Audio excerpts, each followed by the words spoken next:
bakso gorengnya satunya harganya 11.000 aja.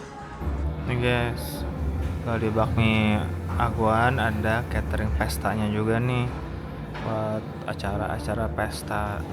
Ada paket-paketnya juga ternyata. Teman-teman kalau mau pesta nih boleh nih catering di bakmi Aguan. Setahu aku bakmi Aguan itu udah terkenal sih guys, sudah legend di daerah Puri sini, yang di perumahannya ya guys. Halo guys. Nah guys, ini lagi memakan di bakmi Aguan. Ini menunya adalah nasi campur dengan nasi putih, harganya 60.000. Ini dapat telur, ayam rebus, sama dunia perbabian. Kalau ini menunya nasi goreng Aguan. Itu ada bakso ikan, udang, bakso sapi. Ini ngoyong apa ngoyang lah. Itu guys, harganya kalau nggak salah 57. Kalau nggak salah 57 deh. Kita coba dulu ya guys, kita makan nasi campurnya. Terkenal sih bakminya guys, cuma lagi pengen makan nasi aja deh.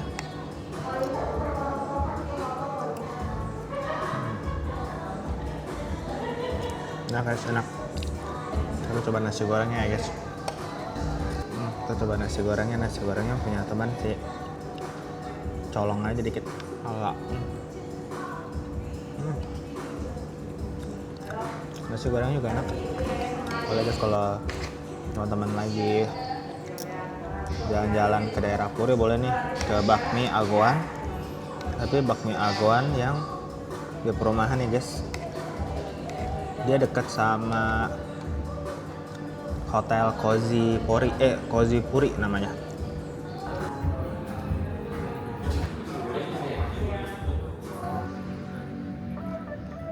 Nih guys, tempatnya nih bakmi Aguan yang di perumahan guys. Selamat datang di Galeri Budaya Tionghoa Indonesia. Sejarah tidak selalu hidup di buku pelajaran. Ia bersemayam dalam ingatan kolektif, kebiasaan sehari-hari, rasa, aroma, dan cerita yang diwariskan dari satu generasi ke generasi berikutnya.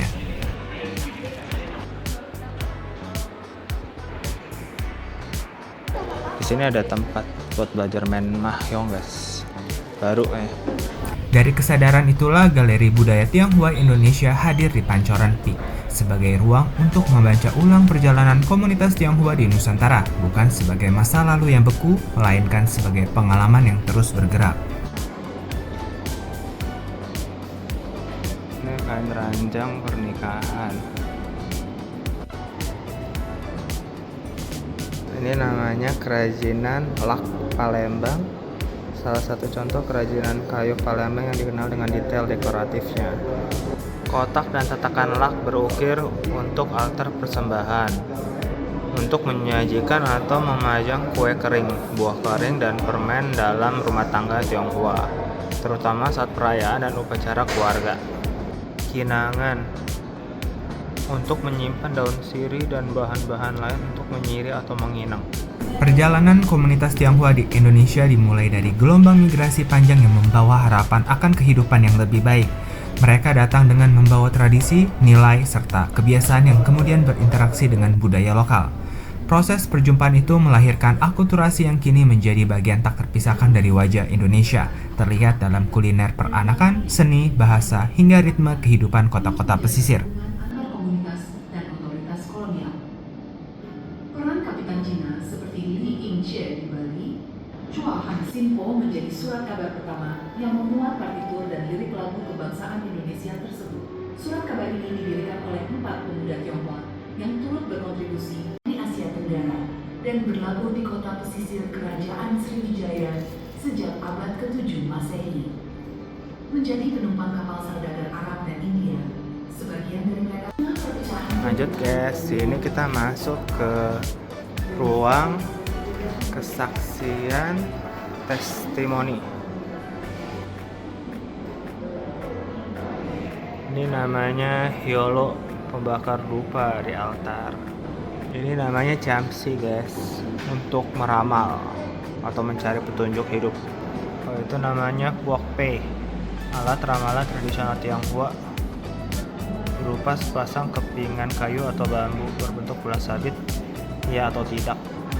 Ini namanya Sinci, papan nama roh. Nah guys, sekarang gue lagi ada di Galeri Budaya Tionghoa Indonesia. Cuman di sini nggak bisa pakai video cam guys, nggak dibolehin. Jadi di sini gue pakai kamera handphone. Jadi ya mudah-mudahan bagus ya guys. Let's go, kita lihat dalamnya. Namun perjalanan ini juga diwarnai fase-fase sulit. Ada masa ketika identitas menjadi beban, ketika budaya harus disembunyikan, dan sejarah dijalani dengan kewaspadaan. Di tengah keterbatasan itu, komunitas Tionghoa tetap bertahan, beradaptasi, dan berkontribusi melahirkan karya, pemikiran, serta tokoh-tokoh penting di berbagai bidang kehidupan. Galeri Budaya Tionghoa Indonesia hadir sebagai ruang untuk merefleksikan perjalanan tersebut, bukan sekedar menampilkan artefak atau arsip sejarah. Galeri ini dirancang sebagai ruang hidup, tempat pengunjung diajak merasakan bukan hanya melihat. Pengalaman pengunjung disusun melalui 3 zona utama. Ruang kedatangan yang mengisahkan awal migrasi dan penanaman akar kehidupan, ruang kesaksian yang merekam perjalanan identitas dan tantangan sejarah, serta ruang keakraban yang menampilkan dinamika kebersamaan dan kontribusi dalam kehidupan sehari-hari.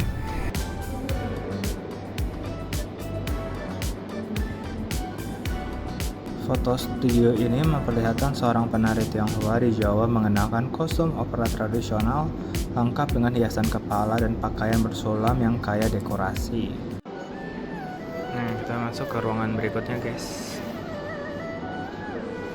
Kisah-kisah yang ditampilkan berasal dari berbagai lapisan, dari pedagang kecil hingga tokoh publik, menunjukkan bagaimana sejarah dibangun oleh manusia biasa. Ini sih kayaknya wayang potehi deh. Setelah menjelajahi zona utama, pengunjung akan memasuki temporary exhibition area, ruang pameran temporer yang berganti setiap 6 bulan. Ini kita sekarang lagi masuk di ruang keakraban. Oh, ini teko dan cangkir porselen. Oh, ini sendok kayu. Area ini menjadi wadah eksplorasi tema-tema kontemporer melalui kolaborasi lintas komunitas dan disiplin kreatif. Lebih dari destinasi seni, galeri ini juga menjadi ruang interaksi untuk menghadirkan diskusi publik, pertunjukan, hingga program edukatif yang mendorong keterlibatan lintas generasi. Sejarah tidak lagi ditempatkan sebagai narasi elitis, tetapi sebagai percakapan bersama. Sisir logam terbuat dari perak bertahta dan bentuk melalui teknik ukir timbul. Kita mulai sekarang. Main apa sih? Ketika gue mulai Baba atau nyonya, Baba memposisikan kepala di sini. Kamera. Masukkan nama. Oke. Pilih warna berarti kulitmu. Atau ditunggu. Baba. Halo, ini bisa diimage juga nih. Iya, bisa diambil gambarnya. Iya. Ini marga-marga Tionghoa guys. Kalau teman-teman marganya ada di sini nih.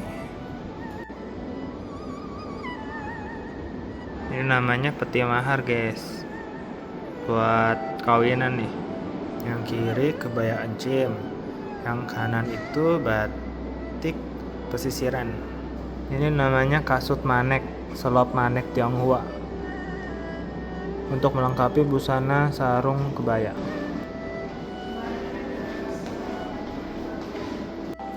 Oh, ini aneka motif batik peranakan Tionghoa. Khas fauna ada naga, kepiting, bangau, udang, ikan. Ini namanya kerongsang. Perhiasan ini dikenakan bersama kebaya sebagai aksesoris leher atau dada dalam busana formal Tionghoa. Nah, ini aksesorisnya guys.